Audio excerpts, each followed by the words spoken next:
नमस्ते बच्चों। आज की अपनी पोइम है द स्नेयर। स्नेयर का मतलब आप जानते होंगे।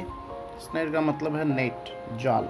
इस पोइम के अंदर पोइट जो भी नेचर के बर्ड्स हैं, जो इनहेबिटेंट्स हैं, प्रकृति ने अपने को एक अनमोल उपहार दिया है फ्रीडम का, स्वतंत्रता का। पक्षी कहीं पे भी इस प्रकृति में उड़ सकते हैं, आ जा सकते हैं। तो पोइट जब इनको देखता है कि वो फ्री होकर के एक जगह से दूसरे स्थान पर जा रहे हैं, तो पोइट्स को बड़ा आनंद आता है, उसको खुशी महसूस होती है। उसके इसी भाव को कुछ पक्षियों का उदाहरण लेके, चाहे छोटे हो चाहे आसमान में बहुत ऊंचाई तक उड़ने वाले हो, उनका भाव लेकर करके, उनका उदाहरण लेकर के उसका जो है पोइट का भाव इसमें व्यक्त किया गया है। तो चलिए स्टार्ट करते हैं। पहले लाइन देखिए आप। Because I said no snare. Snare बोलते हैं जाल, स्नेयर बोलते हैं जाल। But leave them flying free. All the birds of the air belong to me. कुछ कठिन शब्द है, कठिन शब्द उनको देख लीजिए। बिकॉज, बिकॉज का मतलब होता है क्योंकि। बिकॉज का मतलब है क्योंकि। सेट, सेट का मतलब होता है रखना, बिछाना जिस तरह से। तो क्योंकि मैं नहीं रखता हूँ, क्या नहीं रखता हूँ? स्नेयर। स्नेयर का मतलब होता है जाल। मैं नहीं रखता हूँ जाल, but leave them flying free, बल्कि उनको फ्री में, यानी कि आज़ादी से, स्वतंत्र रूप से मैं उनको उड़ने देता हूँ। All the birds of air belong to me. इसलिए कवि कहता है कि मैं कोई जाल उनके लिए नहीं रखता हूँ और सभी पक्षियों को मैं आसानी से उड़ने देता हूँ स्वतंत्र रूप से। इसलिए वो सारे पक्षी बिलोंग टू मी। बिलोंग का मतलब होता है संबंधित,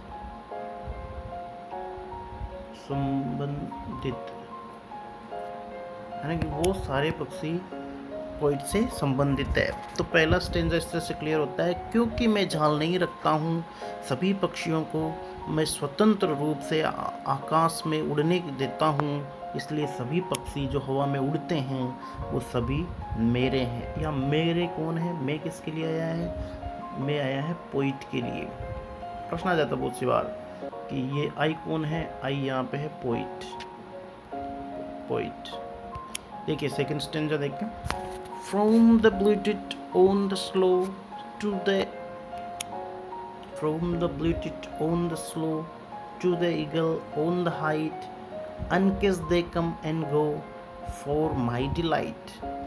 देखिए कठिन शब्द देख लीजिए। ब्लूटिट, ब्लूटिट होता है एक स्मॉल बर्ड, यानी कि छोटा पक्षी। ब्लूटिट होता है स्मॉल बर्ड, छोटा पक्षी, जो कहाँ बैठा हुआ है?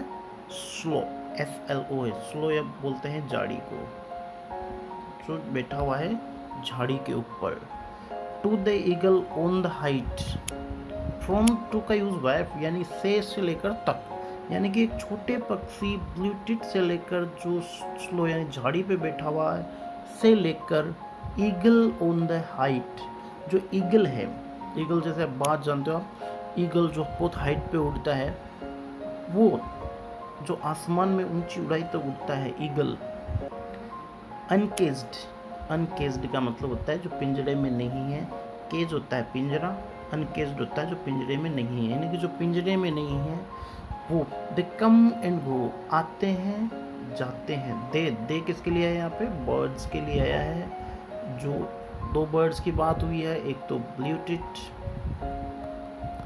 और एक हुई है आपकी ईगल।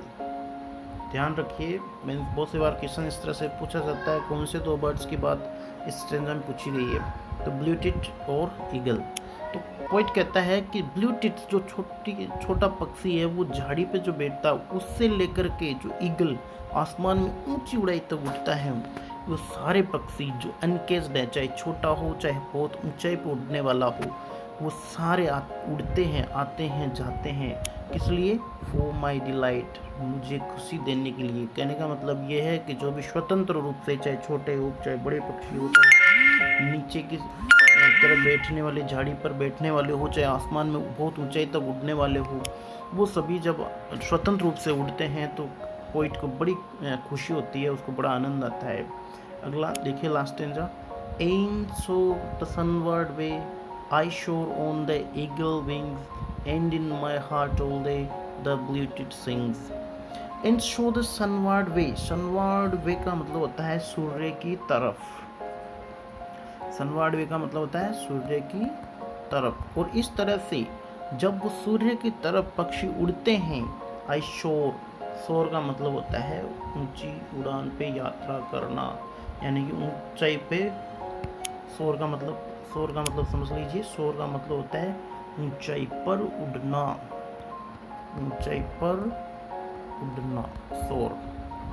तब पोइट कहता है एंड शो द सनवर्ड वे, और इस तरह से जब पक्षी सूर्य की तरफ उड़ते हैं तो मुझे भी ऐसा लगता है कि मैं भी उनके साथ साथ, यानी कि पोइट कनेक्ट करता है अपने आप को इस स्वतंत्रता के साथ में पक्षियों की, कि जब वो आसमान में बड़े आनंद से ऊंचाई तक उड़ते हैं तो उसको ऐसा लगता है कि वह भी ईगल के विंग्स के ऊपर बैठ कर के बड़े ऊंचाई तक उड़ रहा है। लेकिन क्या वास्तव में उड़ता है? नहीं, रियल में पोइट जो है वो नहीं उड़ता है, केवल वो मन में कल्पना करता है कि इस तरह से पक्षी जब उड़ रहे हैं तब उसको भी ऐसा लगता है कि वो भी स्वतंत्र रूप से इन पक्षियों के साथ में ईगल के विंग्स के ऊपर बैठ करके बड़ी ऊंचाई तक उड़ रहा है। And in my heart all day, और क्या होता है, मेरे हृदय में पूरे दिन द ब्लूटेड सिंग्स, यानी कि उसको दिन भर उसकी याद ताज़ा रहती है इन पक्षियों की। ब्लूटेड सिंग्स गाती है मेरे हृदय में, मेरे दिल में, यानी कि पूरे दिन भर वो जो ब्लूटेड है, छोटी चिड़िया है, वो चहचहाती रहती है, यानी कि वो उसके मन में, उसके हृदय में उसको प्रसन्नता देती रहती है जब वो उनको याद करता है। तो इस तरह से पोइट यहाँ पे अपना ये भाव प्रकट करता है कि प्रकृति ने जो स्वतंत्रता दी है, उसकी जो भावना है, उसका जो प्रेम है पक्षियों के प्रति, वो इसमें